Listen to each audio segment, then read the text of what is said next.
قرآن ہے میرا رہنما قرآن، شفا ہے نور ہے قرآن، جلا دل کی میرا قرآن، رضا رب کی میرا قرآن، قرآن قرآن۔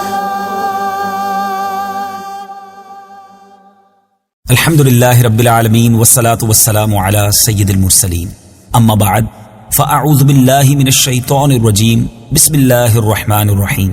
میٹھے میٹھے اسلامی بھائیوں اور مدنی چینل کے ناظرین، سلسلہ ہے ایک قصہ ہے قرآن سے۔ قرآن ہے میرا رہنما قرآن، شفا ہے نور ہے قرآن، جلا دل کی میرا قرآن، رضا رب کی میرا قرآن، قرآن قرآن۔ قرآن مجید کے پیارے پیارے مختلف اور خوبصورت واقعات ہم اس سلسلے میں سنتے ہیں۔ آج جو قصہ آپ کو سنانا ہے بڑا ہی انوکھا ہے اور شاید آپ کی معلومات میں بہت زیادہ اضافے کا باعث ہوگا۔ آج دنیا بھر میں قتل و غارت گری بڑی عام ہے اور یقیناً یہ افسوسناک بھی ہے، لیکن کیا آپ یہ جانتے ہیں کہ دنیا میں سب سے پہلا قتل کب ہوا تھا، کس کا ہوا تھا، کیوں ہوا تھا، قاتل کون تھا اور مقتول کون تھا؟ یہ سب کچھ قرآن مجید فرقان حمید میں موجود ہے، اور آج قرآن پاک کا یہ واقعہ ہم نے سننا ہے۔ سب سے پہلا قاتل اور سب سے پہلا مقتول۔ روئے زمین پر سب سے پہلا قاتل قابیل اور سب سے پہلے مقتول حابیل ہیں۔ قابیل و حابیل یہ دونوں حضرت آدم علیہ نبینا علیہ الصلوۃ والسلام کے فرزند ہیں۔ حضرت آدم علیہ الصلوۃ والسلام کی اولاد کا نکاح کا دستور یہ تھا کہ ایک حمل میں ایک لڑکا اور لڑکی جو پیدا ہوتے تھے وہ دوسرے حمل کے لڑکا اور لڑکی سے ان کا نکاح کیا جاتا تھا۔ یعنی حضرت حوا رضی اللہ تعالی عنہا کے یہاں ہر حمل میں، ہر پریگننسی میں ایک لڑکا اور ایک لڑکی پیدا ہوتے تھے، مگر چونکہ وہ ایک ساتھ پیدا ہوتے تھے تو اس دستور کے مطابق ان دونوں کا نکاح ساتھ نہیں ہو سکتا تھا۔ دوسرے حمل میں، دوسری پریگننسی میں جو اولاد پیدا ہوتی تھی لڑکا اور لڑکی، ان کا پہلے حمل والوں سے نکاح ہوتا تھا۔ چونکہ انسانیت کو فروغ دینا تھا، مزید دنیا میں یوں سمجھیے کہ مخلوق کو بڑھانا تھا، تو یہ ایک دستور اس زمانے میں تھا۔ بہرحال اسی دستور کے مطابق حضرت آدم علیہ الصلوۃ والسلام نے قابیل کا نکاح لیوزا سے جو حابیل کے ساتھ پیدا ہوئی تھی کرنا چاہا، مگر قابیل اکلیما سے نکاح کرنا چاہتا تھا جو خود اس کے ساتھ پیدا ہوئی تھی، وہ زیادہ خوبصورت تھی۔ حضرت آدم علیہ الصلوۃ والسلام نے اسے بڑا سمجھایا کہ اکلیما تیرے ساتھ پیدا ہوئی ہے، تمہارا اس کے ساتھ نکاح نہیں ہو سکتا، مگر قابیل اپنی ضد پر اڑا رہا۔ اب حضرت آدم علیہ الصلوۃ والسلام نے قابیل اور حابیل دونوں سے کہا کہ تم دونوں اللہ کی بارگاہ میں اپنی اپنی قربانیاں پیش کرو، جس کی قربانی قبول ہو گئی وہی اکلیما کا حقدار ہوگا۔ اور اس زمانے میں قربانی قبول ہونے کا طریقہ کیا تھا کہ اپنی اپنی قربانی جو بھی اللہ کی بارگاہ میں وہ پیش کرتے تھے تو آسمان سے آگ آ کر اسے گویا کھا لیا کرتی، جلا دیا کرتی، اور وہی اس کی مقبولیت کی نشانی ہوتی تھی۔ چنانچہ قابیل نے گیہوں کی کچھ بالیں اور حابیل نے ایک بکری قربانی کے لیے پیش کی۔ اب ان دونوں نے اپنی اپنی قربانی رکھ دی۔ آسمانی آگ نے حابیل کی قربانی کو کھا لیا اور قابیل کے گیہوں کو چھوڑ دیا۔ اب اس بات پر قابیل کے دل میں بغض و حسد پیدا ہو گیا اور اس نے حابیل کو قتل کرنے کی ٹھان لی اور حابیل سے کہہ دیا کہ میں تجھ کو قتل کروں گا۔ حابیل نے اپنے بھائی سے کہا بھی کہ قربانی قبول کرنا یہ اللہ تعالیٰ کا کام ہے اور وہ متقی بندوں ہی کی قربانی قبول کرتا ہے، اگر تو متقی ہوتا تو تیری قربانی بھی ضرور قبول ہوتی۔ ساتھ ہی حابیل نے یہ بھی کہہ دیا کہ اگر تو میرے قتل کے لیے ہاتھ بڑھائے گا تو میں تجھ پر اپنا ہاتھ نہیں اٹھاؤں گا، کیونکہ میں اللہ سے ڈرتا ہوں۔ میں یہ چاہتا ہوں کہ میرا اور تیرا گناہ دونوں تیرے ہی پلے پڑیں اور تو دوزخی ہو جائے، کیونکہ بے انصافوں کی یہی سزا ہے۔ آخر قابیل نے اپنے بھائی حابیل کو قتل کر دیا۔ بوقت قتل حابیل کی عمر 20 برس کی تھی اور قتل کا یہ حادثہ مکہ مکرمہ میں جبل سور کے پاس یا جبل ہرا کی گھاٹی میں ہوا، اور بعض کا قول یہ ہے کہ بصرہ میں جس جگہ مسجد اعظم بنی ہوئی ہے منگل کے دن یہ سانحہ ہوا۔ روایت یہ ہے کہ جب حابیل قتل ہو گئے تو 7 دنوں تک زمین میں زلزلہ رہا، اور وحوش و طیور اور درندوں میں یعنی پرندوں، جانوروں اور درندوں میں ایک اضطراب اور بے چینی پھیل گئی، اور قابیل جو بہت ہی گورا اور خوبصورت تھا، بھائی کا خون بہاتے ہی اس کا چہرہ کالا اور نہایت بدصورت ہو گیا، اور حضرت آدم علیہ السلام کو اس بات کا بے حد رنج ہوا، بے حد غم ہوا، یہاں تک کہ حابیل کے رنج و غم میں 100 برس تک آپ کے چہرے پر مسکراہٹ اور ہنسی نہ آئی۔ حضرت آدم علیہ السلام نے شدید غضبناک ہو کر قابیل کو پھٹکار کر اپنے دربار سے نکال دیا، اور وہ بدنصیب اکلیمہ کو ساتھ لے کر یمن کی سرزمین عدن چلا گیا۔ وہاں ابلیس اس کے پاس آ کر کہنے لگا کہ حابیل کی قربانی کو آگ نے اس لیے کھا لیا کہ وہ آگ کی پرستش کرتا تھا، وہ آگ کی پوجا کرتا تھا، لہذا تم بھی آگ کی پرستش کرنا شروع کر دو، تم بھی آگ کو پوجنا شروع کر دو۔ اب قابیل نے گویا آگ کی عبادت کے لیے ایک عبادت گاہ بنائی اور اس نے اس کی پوجا شروع کر دی۔ میٹھے اسلامی بھائیوں، یہ دنیا میں پہلا شخص تھا جس نے آگ کی پوجا کرنا شروع کی۔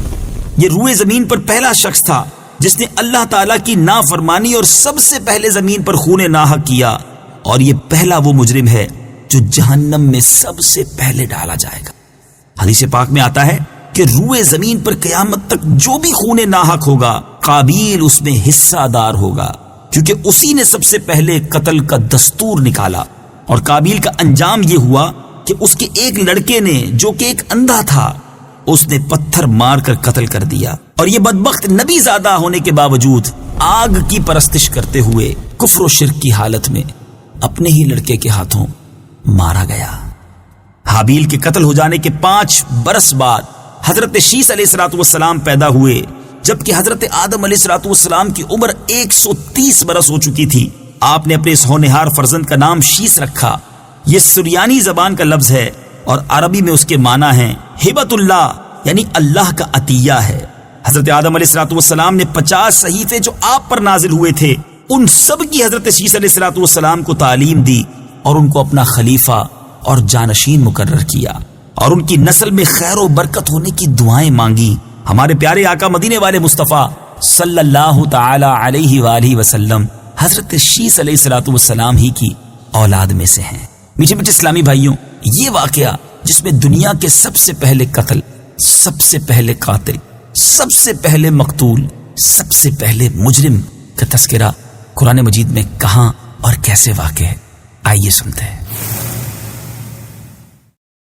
بسم اللہ الرحمن الرحیم وَاتْلُ عَلَيْهِمْ نَبَأَ ابْنَيْ آدَمَ بِالْحَقِّ إِذْ قَرَّبَا قُرْبَانًا فَتُقُبِّلَ مِنْ أَحَدِهِمَا وَلَمْ يُتَقَبَّلْ مِنَ الْآخَرِ قَالَ لَأَقْتُلَنَّكَ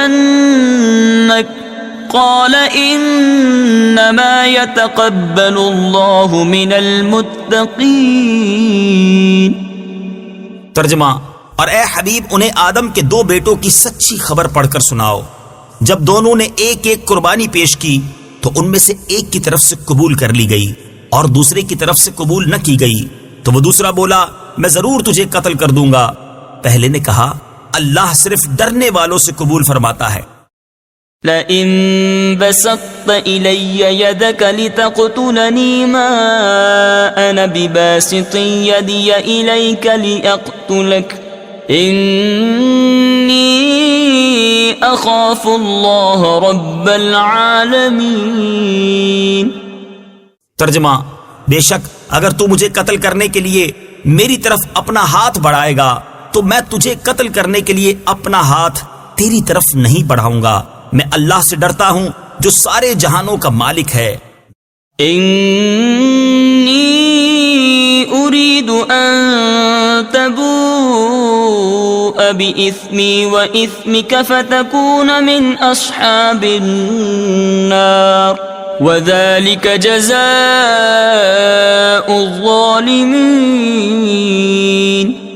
ترجمہ: میں تو یہ چاہتا ہوں کہ میرا اور تیرا گناہ دونوں تیرے اوپر ہی پڑ جائیں تو دوزخی ہو جائے، اور ظلم کرنے والوں کی یہی سزا ہے۔ جی میٹھے میٹھے اسلامی بھائیوں، آپ نے تلاوت قرآن پاک بھی سنی، ترجمہ قرآن بھی سنا۔ واقعہ بھی سنا، سیکھا کیا؟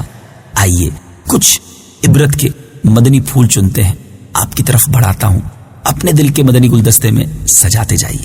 اس واقعے سے سب سے پہلا جو مدنی پھول ہمیں سیکھنے کو مل رہا ہے کہ دنیا میں سب سے پہلا قتل ناحق جو ہوا وہ ایک عورت کے معاملے میں ہوا، لہذا عورت کے فتنے سے ہمیں پناہ مانگنی چاہیے۔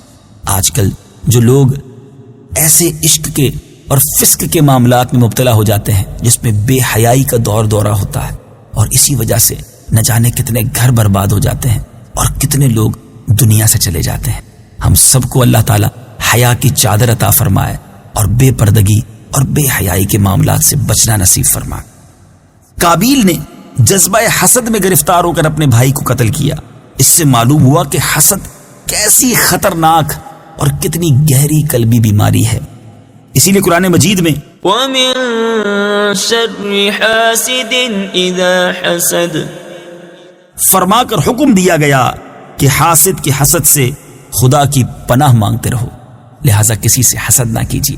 جیلسی اچھی چیز نہیں ہے، یہ انسان کو اندر سے برباد کر دیتی ہے، اور حسد کرنے والا گویا اللہ پر اعتراض کرتا ہے، کیونکہ وہ کسی کی نعمتیں دیکھتا ہے تو اسے جلن ہونا شروع ہو جاتی ہے۔ ذرا غور تو کیجیے، نعمتیں دینے والا کون ہے؟ عزت، دولت، شہرت، حسن، مقام، یہ سب دینے والا رب ہی تو ہے۔ اگر اللہ نے کسی کو دیا ہے ہمیں کیوں پرابلم ہونی چاہیے؟ تو حسد نہ کیجیے، کیونکہ حاسد خود ہی اپنی آگ میں جلتا رہتا ہے، اور جس سے حسد کرتا ہے اس کا کچھ نہیں بگڑتا۔ اور یہ حسد جو ہے، یہ حدیث پاک کا خلاصہ ہے کہ حسد ایمان کو اس طرح برباد کر دیتا ہے جس طرح سرکہ شہد کو برباد کر دیتا ہے۔